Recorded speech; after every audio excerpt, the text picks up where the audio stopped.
Earlier this week, Vikings fans learned the team will spend 2 weeks across the pond with games in London and Dublin in October. So if you're interested in making the trip, listen up. If you want to check out your options, I spoke with Gunnar Olson at Thrifty Traveler on how you can make the most of your Vikings fan voyage. So you're an NFL fan, you want to go see the Vikings maybe in Dublin and London.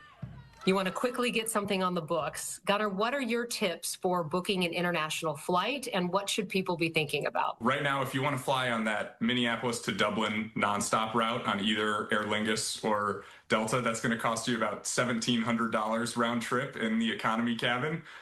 Please don't book that flight. The airlines are charging that because people will book it. But that is way too expensive. If you're willing to take a connection and maybe ditch your loyalty to Delta just for one trip, you can find round trips to Dublin in the 600s if you fly United or American.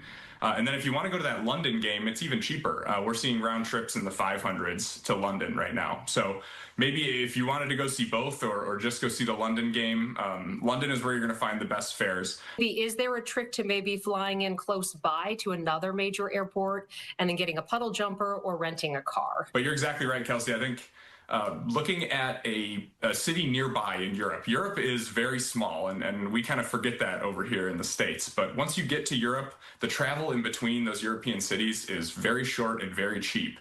And you'd be surprised what you can find if you aim for an Amsterdam or a Paris on your way to Dublin or London. Plus, you also get to see a little bit of those cities too. So you're kind of building in a little extra side trip, and you can see more of Europe and then also go see the Vikings at the end of it.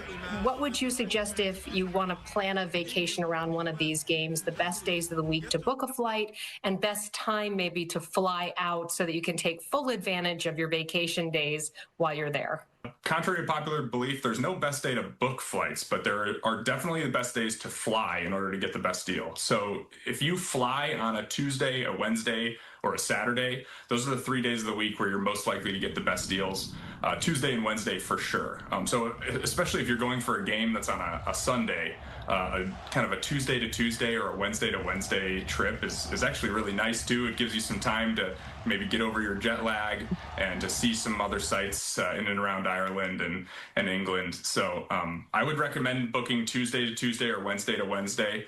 And also the airlines typically tend to price things a little bit more competitively the longer your trip is. So if you've been waiting to pull off kind of a bigger Europe trip, now's the time for maybe a 9 or a 10-day trip if you can pull it off. I know it's during the school year most of the time in October and November, but these longer trips tend to get a little cheaper on the airfare side. So that's something to look at too if you want to save.